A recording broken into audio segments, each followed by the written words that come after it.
Hello and welcome back to Crit and Crit. I'm Sit, I'm Axion. and we are continuing our discussion of Hans Christian Andersen's The Snow Queen while we play through Mario Adventure. This is the wrong level. I could tell from the fact that you're not dying.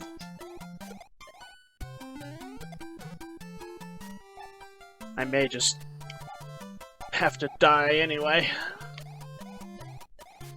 Well, one, I could fail horribly at my jump.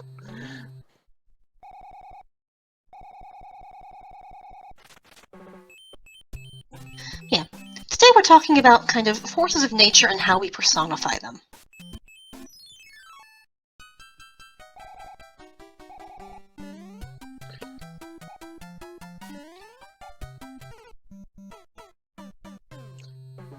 And the snow So, as we've mentioned...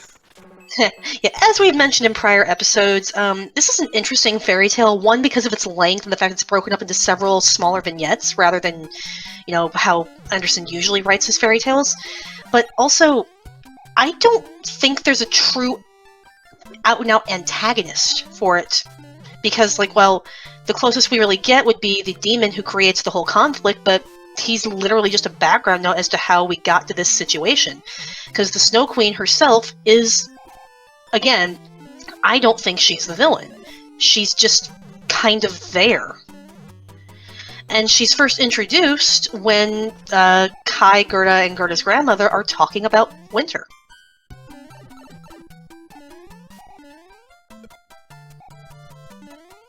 See, there are the white bees swarming. It was Kai's grandmother. So Kai's old grandmother one day when it was snowing. Have they a queen bee? To be sure they have. She is flying there where the swarm is thickest. She is the largest of them all and never remains on the earth but flies up to the dark clouds. Often at midnight she flies through the streets of the town and looks in at the windows, and then the ice freezes on the panes into wonderful shapes that look like flowers and castles. So, yeah, she's just the personification of winter. She's Jack Frost. Yep.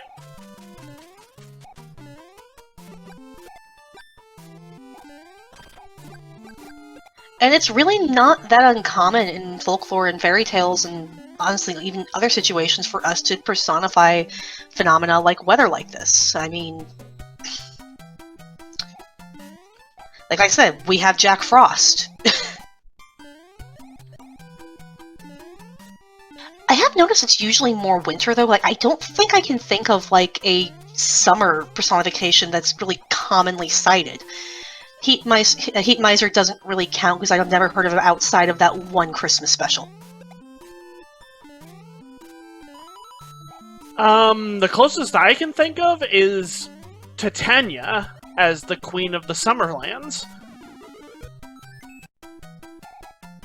And I think that's kind of a mixed bag because I think I've only seen her mentioned in the context of summer.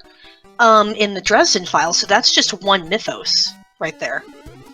It's she's mentioned as a queen of fairy in Shakespeare, which is where we get the name from, but I don't believe she's specifically associated with a season. Yeah, I think that's what I was going to say, is I think that may be a later creation that has kind of attached itself to her name and is now kind of a commonplace thing. Could be. But, yeah. And this is... Honestly, I just find it interesting. And I think it might have something to do with the fact that it's... Well, you don't really need an explanation for why the weather is good and your crops are doing well. But people would like to know, well, why do we have to deal with winter when we can't grow food? Yeah, which is why, we get an explanation for the seasons in Greek mythology with Hades, quote, kidnapping Persephone. And I've heard various interpretations on that it either was a kidnapping or it was not a kidnapping, but Demeter didn't want to deal with it because can't admit your daughter wants to run off. But I don't know. I was not around for that because I don't know how much salt to take all of these reinterpretations of Greek myths with. Because we're gonna be honest, I do like a lot of them better, but we're getting off topic. Yep, we'll come back to that in a future series anyway. Though it's a bit down the road from our current plans. Anyway, what we do end up with is as you said, a rather commonplace interpretation of winter as being associated with these powerful individual creatures or beings. And, like I said, I think it's mostly we want someone to blame. It's nice to have a face we can point to and say this is their fault. Probably. And it's not like she's depicted as, like, an awful hag or anything. Like, the person, all at once they sprang on one side, the great sledge stopped, and the person who had driven it rose up. The fur and cap, which were made entirely of snow, fell off, and he saw a lady, tall and white. It was the Snow Queen.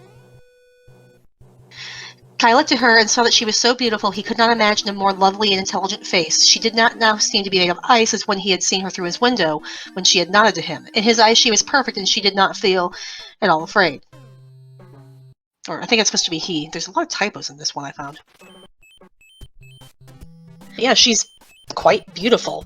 Granted, this is mirror-infected Kai talking, so I don't know. But You take that with its own grain of salt.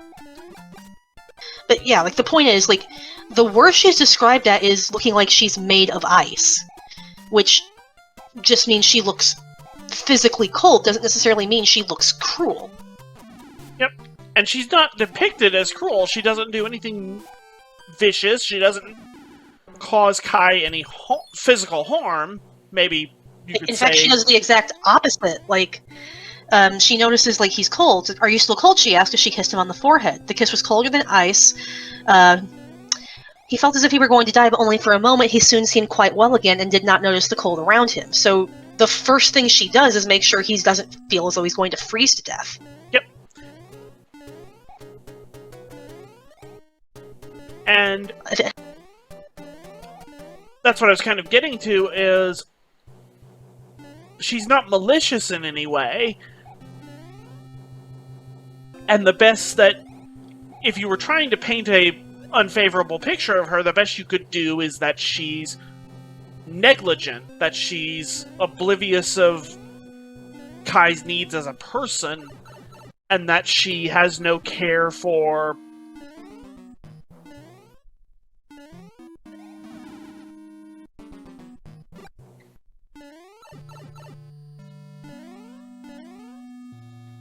no care for him. Crud, I wanted to keep that. Oh, this is gonna suck. Unless it lets me skip this fight. Nope.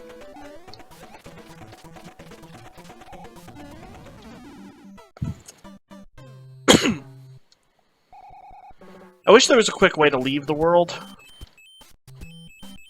Because I thought that's what the whistle would do, but nope, apparently it's just going to send me to a secret stage. Well, can I leave this way? Nope. Yeah, so I agree. Like, she doesn't come across as malicious, just oblivious, and this is where, like, the personified comes in, because we kind of likened her to, as we mentioned before, a fairy. And fairies, in most forms, are like, they do their own thing. Like, they do not seem to understand how humans work beyond being able to, like, impersonate them to some degree and finding them interesting little curiosities. And the Snow Queen seems to see Kai as just that, an interesting curiosity, the fancy pet of the moment. He entertains her, she keeps him happy, and kind of just, okay, yeah, you do what you want, kid. Yep, here's a puzzle to keep you occupied. Is this causing Gerda and grandmother untold pain? Yes. Does she know? Nope. Because remember how she encountered him. He hitched his sledge onto hers. She could have just assumed he was running away, for all the context she had. But she's not the only personification we see. Like, the river is personified too when Gerda asks if Kai is drowned. It answers her.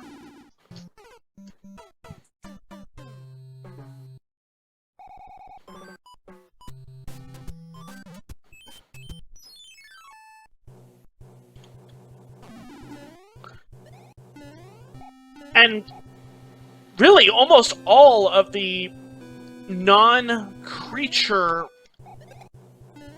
entities that Gerda meets in her travels behave like this. The animals talk like people and act like people, but, like,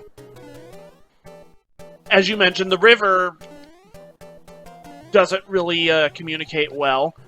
The flowers that she tries to ask for information, other than the roses, who really all they can tell her is, no, Kai's not dead, because we've been in the ground for a while and he wasn't here.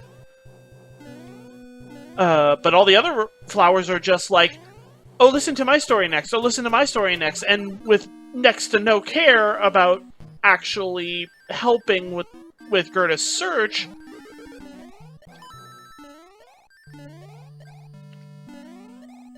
They just want their moment in the sun, for lack of a better word.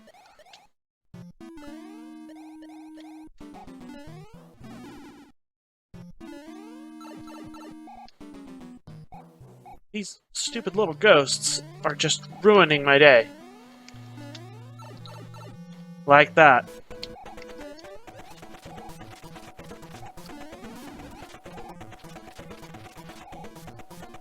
I also do admit I find it cute that they call the snowflakes snow bees just because of like how it looks like they're swarming when the snow is falling.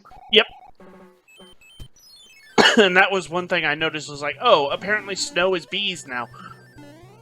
Yeah, and looking it over, it's just, oh look, the snow bees are swarming. Like, oh, that's actually a really cute way to describe like a snow flurry. And as someone who has had immensely little experience with snow due to growing up in the South, that particular euphemism is not one I was super familiar with, and it took me a while to really understand it. Yeah, it's just, I don't think I'd ever remembered seeing it before, but it made total sense when I saw it, so... Yeah. But you admittedly have a lot more experience with snow than I do. Yep, and I don't really like it unless it's getting me a day off school.